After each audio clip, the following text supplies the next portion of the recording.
Hello বন্ধুরা, welcome back to my channel. তো আজকে তোমাদের সাথে শেয়ার করব ট্যাংরা মাছের ঝাল। তো সেদিন তো বাজার থেকে ট্যাংরা মাছ নিয়ে এসেছিলাম, তো ট্যাংরা মাছ আজকে ভাবছি আলু দিয়ে ঝাল করব। সরু সরু করে লম্বা লম্বা আলু দিয়ে খেতে না দারুণ লাগে।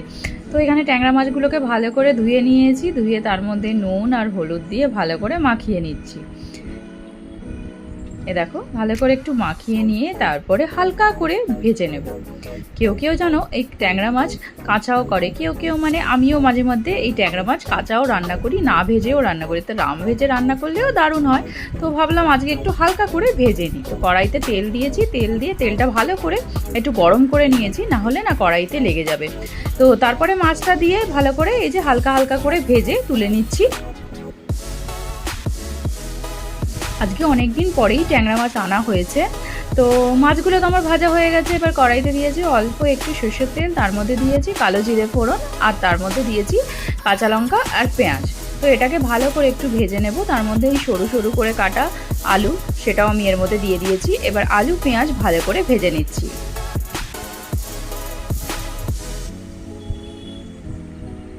দেখো, ভালো করে ভেজে নিয়ে এবার এর মধ্যে টমেটো, নুন, হলুদ, লঙ্কা গুঁড়ো, জিরে গুঁড়ো সব দিয়ে ভালো করে একটু মশলাটা কষিয়ে নেব। আর এর মধ্যে না আমি আদা রসুন পেস্ট দেবো না, জিরে বাটা দিয়েই করব, মানে জিরে গুঁড়ো দিয়ে। এর টেস্টটাও না দারুণ হয়, কি বলবো তোমাকে, পাতলা একদম ট্যাংরা মাছের ঝাল দারুণ লাগে গরম ভাতের সাথে। জাস্ট আর কিছুই না, ব্যাস মশলাটা কষিয়ে এর মধ্যে জল দিয়ে দিলাম। জল দিয়ে বেশ জলটা ফুটলেই মাছটা এর মধ্যে দিয়ে দেবো। দেখো, জলটা আমার ফুটে গেছে, মানে ঝোলটা ফুটে গেছে। এর মধ্যে আমি মাছগুলো দিয়ে দিচ্ছি। এবার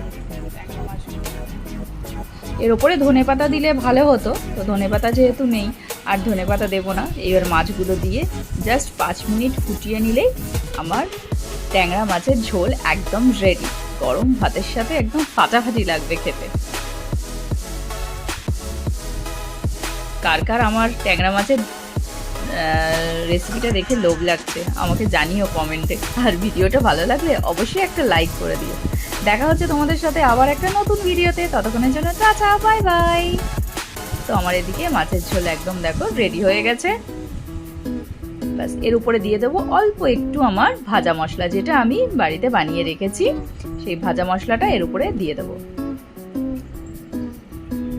দেখো, আমার একদম ঝাল ঝাল ট্যাংরা মাছের ঝোল একদম রেডি।